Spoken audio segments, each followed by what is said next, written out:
à tous et bienvenue dans nos chroniques montagnardes. Dans cette émission, vous allez rencontrer Vincent, une sorte de Robinson de l'an 2000, dans le Vercors.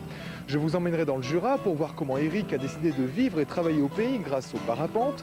Et puis vous découvrirez la sublime vallée de l'Odol dans l'Oisans, une vallée qui doit sa survie à l'électricité. Mais pour commencer et tout au long de cette émission, nous avons décidé de planter nos caméras ici même, dans les montagnes du Cap Corse.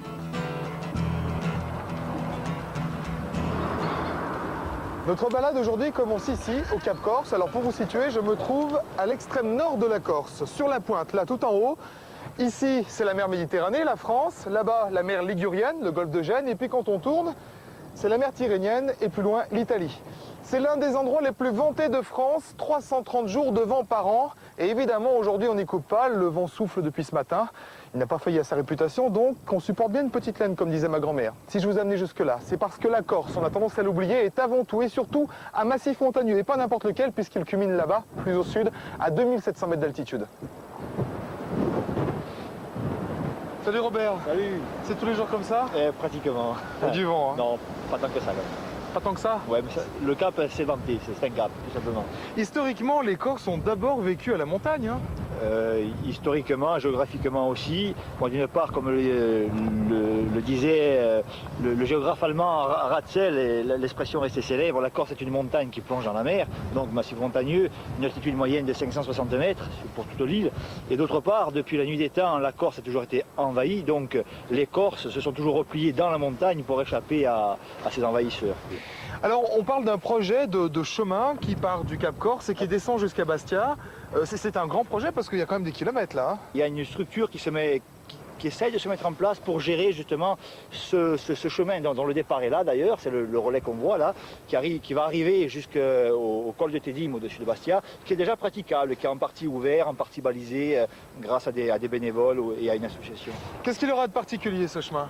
Il aura de particulier qu'il emprunte essentiellement l'arrêt de partage des eaux qui part donc d'ici, qui arrive jusqu'à Bastia. Donc on verra la mer des deux côtés? On verra la mer des deux côtés, on verra lorsque le temps le permet, et en hiver le temps le permet assez souvent, de voir l'Italie, de voir les Alpes françaises, la côte jusqu'à Nice, et de voir même à l'œil nu la neige sur les Alpes, hein, c'est fantastique. Et on voit également tout le golfe de Saint-Florent, toute la côte jusqu'à Île-Rousse, et toute la chaîne du Monte-Cin. Mais ça, c'est un itinéraire de moyenne montagne accessible à tout le monde? Absolument, absolument. C'est quoi le rôle de l'accompagnateur dans ce cas-là? Ben, c'est pas seulement de mener les gens d'un point A à un point B, c'est aussi de leur faire découvrir tout ce qui est flore et faune, et également l'histoire de l'endroit où ils se trouvent.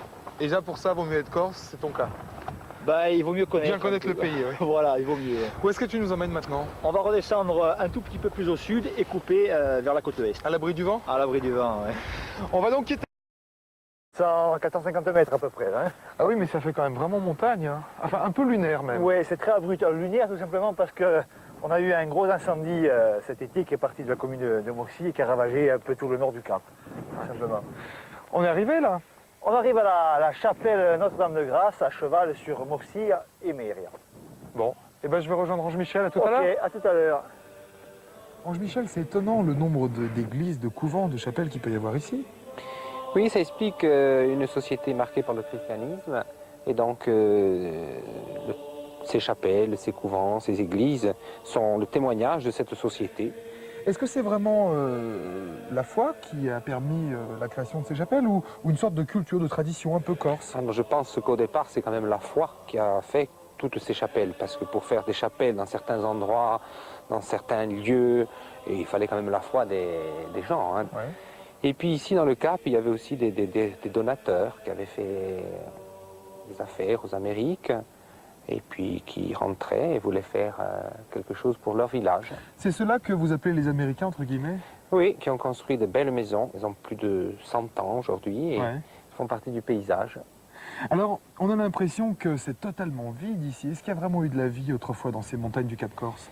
Il y a eu de la vie, oui. D'ailleurs, les villages témoignent de la vie qu'il y a eu. Hein, et puis, tout doucement, la vie est partie ailleurs. Sur le continent français, Marseille, Toulon, Paris.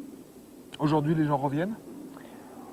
Aujourd'hui, les gens veulent rester. Voilà. Ceux qui sont partis essayent de revenir, mais surtout la génération, là, depuis 20-25 ans, voudrait rester ici pour vivre. Alors, c'est pas toujours facile. Ces chapelles, là, ou ces églises, est-ce qu'on y dit la messe encore aujourd'hui ou ce sont simplement des monuments plus ou moins Non, abandonnés? on y dit la messe au moins une fois par an. Hein. Les prêtres, ils essayent quand même de s'entendre avec les gens du village. Ici, la chapelle, on y dit la messe le 8 septembre. Ce qui est paradoxal ici, c'est qu'on a l'impression que les gens qui vivent et travaillent au bord de la mer viennent se reposer à la campagne, enfin à la montagne le week-end. C'est l'inverse du continent, finalement. Les gens vont au bord de la mer. On dit des Corses qu'ils ont deux passions, le foot et leur village. Et vous, c'est les deux? Le village, oui, le foot moins. Le foot moins. Merci beaucoup, Ange Michel. Merci à vous. Retour dans le Cap Corse, en Corse, comme son nom l'indique, où le vent n'est toujours pas tombé, visiblement. Non, il, ça souffle tous les jours, hein. il forcit même, et puis en plus il est froid, il a dû neiger dans le massif du Cinto. Alors Robert, là, c'est ton village natal, là-bas.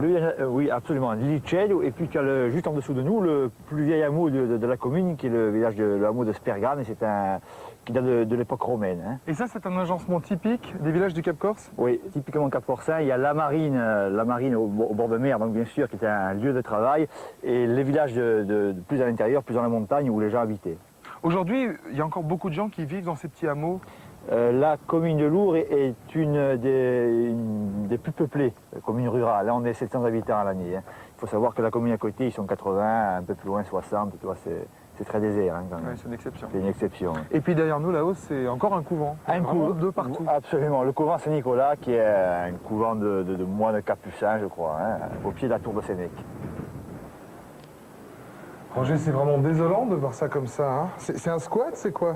Oui, c'est à la fois désolant et scandaleux parce que bon, c'est un édifice du XVIe qui a subi un vandalisme incroyable. Il a vécu différentes époques, visiblement, le bâtiment. Oui, c'est un bâtiment qui, dont la première pierre a vraisemblablement été posée en 1241, qui a été donc couvent capucin en 1548, et ensuite qui a hébergé des frères capucins jusque dans les années 14. Et puis l'abbé Joissan on a fait une maison d'enfants dans les années 30, à partir de 1930. Alors, c'est par le biais d'une association que vous allez rénover ce bâtiment. Il y a quand même du travail. Hein. Oui, il y a énormément de travail. Nous avons constitué pour cela une association, entre autres pour cela, qui compte restaurer toute la bâtisse.